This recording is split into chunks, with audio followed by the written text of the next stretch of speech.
हमारे बीच में छोटे से आग्रह पर दिल्ली से पधारे महाराज साहब लोकेश मुनि जी महाराज साहब से आग्रह करूंगा कि वे आए। देश में प्रख्यात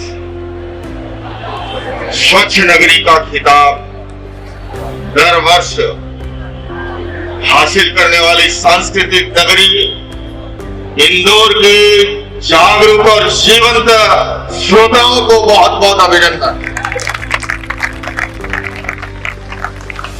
अभी हम मध्य प्रदेश के लोकप्रिय मंत्री भाई ओम प्रकाश सिंह सकलेजा जी को सुन रहे थे कि कल हमने जैन धर्म के 24वें तीर्थंकर महावीर का जन्म कल्याणक जन्म जयंती दिवस मनाया और आने वाले कल ऊर्जा और पुरुषार्थ के प्रति पवन पुत्र हनुमान अंजना सुत हनुमान का जन्म जयंती का उत्सव मनाने वाले हैं। और उसकी पूर्व संध्या पर जो इंदौर के समाज ने कार्यक्रम आयोजित किया, मैं भाई दीपक जैन टीनू जी और उनकी पूरी टीम को इस बात के लिए बहुत बहुत साधुवाद देता हूं। बंधुओं और बहनों, दोनों महापुरुषों का जीवन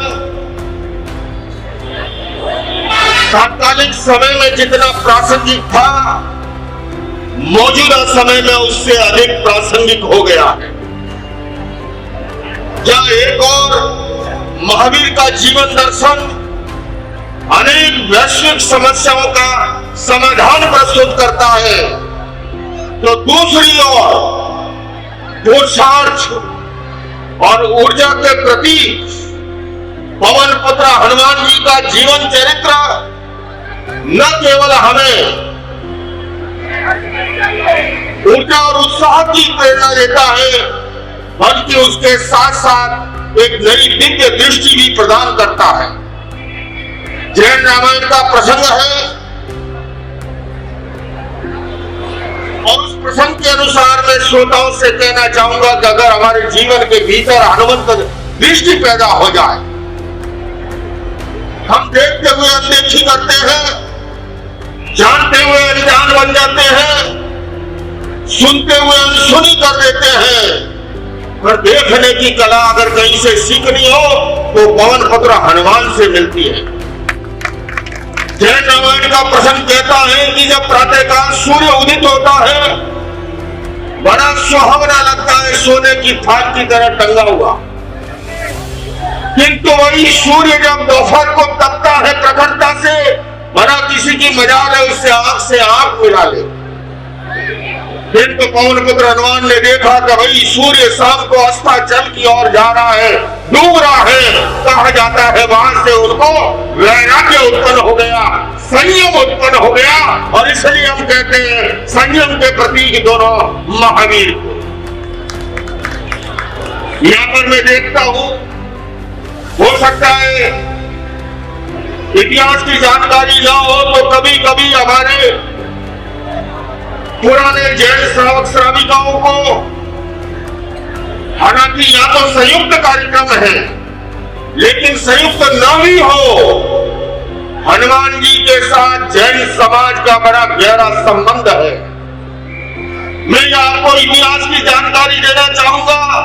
भाई सावला जी हमारे सामने बैठे हैं, जिनका अभी हमने स्वागत किया, अभिनंदन किया उनकी जीवन की अमूल्य सेवाओं के लिए।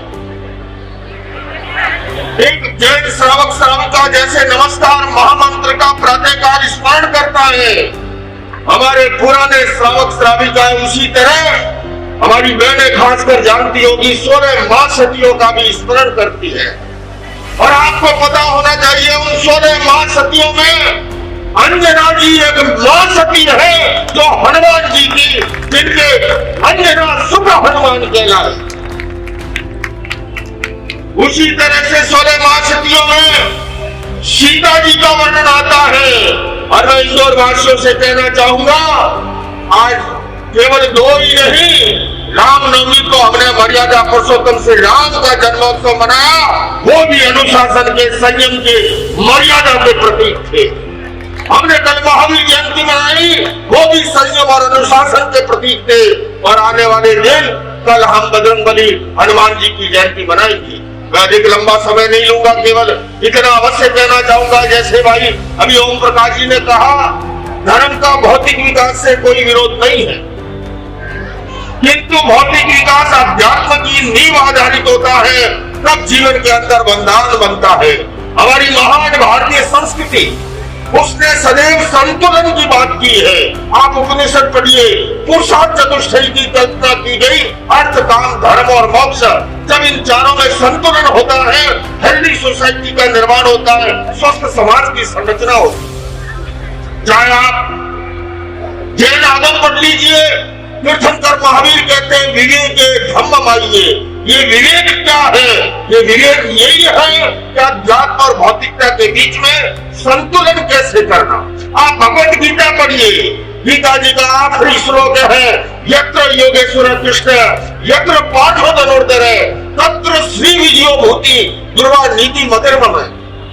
लोकमान्य बाल गंगाधर तिलक जी ने स्वामी जी गीता लिखते हुए इसका लीक से हटकर के अर्थ किया, और उन्होंने योगीराज कृष्ण को अध्यात्म का प्रतीक माना, अर्जुन को भौतिकता का प्रतीक मानते हुए कहा कि जहां पर अध्यात्म और भौतिकता के बीच में संतुलन है, वहीं पर विजय है, वहीं पर भूति है, वहीं पर श्री है और वहीं पर लक्ष्मी।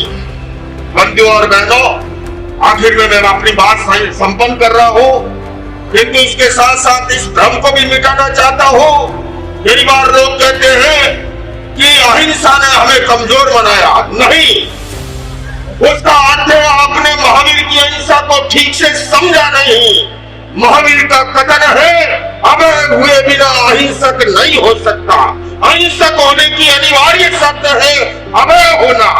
लोग मुझे बधाई देते हैं, आपने रामलीला मैदान के अंदर सनातन की रक्षा की, हिंदू धर्म की रक्षा की, हमारी प्राचीन जैन संस्कृति की। मैं कहता हूँ वो मैंने कुछ नहीं किया, मुझे विरासत में जो भगवान महावीर का दर्शन मिला है कि अभय हुए बिना अहिंसक नहीं हो सकता। मुझे मर्यादा पुरुषोत्तम श्री राम की वो दृष्टि मिली है, और बना वो तो फिर रामलीला का मैदान था। जब मैदान भी उनके नाम था तो लीला भी उन्हीं की थी। मैं करने वाला कुछ नहीं था। ये महापुरुषों से हमें प्रेरणा और ऊर्जा मिलती है। भाइयों बंधुओं, आज के दिन ऐसे महान चरित्र को याद करके हम अपने जीवन को धन्य बनाएं। मैं इतना ही कहूंगा इंदौर वासियों से कि आओ मिलकर बैठे आपस में बात करें। बड़ा सुंदर दृश्य है। एक और मेरे परम पूज्य सारे स्वामी जी एक साथ बैठे हुए हैं, दूसरी ओर समाज का मार्गदर्शन करने वाला नेतृवर्ग बैठा हुआ है, और सामने इंदौर के जागृत और जीवंत श्रोता बैठे हुए हैं। मैं उन सबको आह्वान करता हूँ कि आओ मिलकर बैठे आपस में बात करें। 4 कदम ही सही चलने का साथ करें। यो तो दूरी से दूरी बढ़ती जाएगी, कभी तो हम खुद से खुद की मुलाकात करें। हमें महावीर ने खुद से मुलाकात करने की प्रेरणा दी है। उनके कदमों पर चलेंगे, उनके हुए बताए हुए मार्ग पर चलेंगे, निश्चित रूप से स्वस्थ समाज का निर्माण होगा, समृद्ध राष्ट्र का निर्माण होगा, वसुधैव कुटुंबकम का नारा जो है वो चरितार्थ होगा। इन्हीं शब्दों के साथ पुणे में भाई दीपक जैन टीनू जी को और उनकी पूरी टीम को साधुवाद देना चाहता हूँ, और उन्होंने मुझे स्मरण किया। मैं यहाँ पर उपस्थित हुआ और आपको सबको उत्साह देकर के मैं अभिभूत हूँ। उन्हें आप सबका आभार, अभिनंदन। ओम हर हर।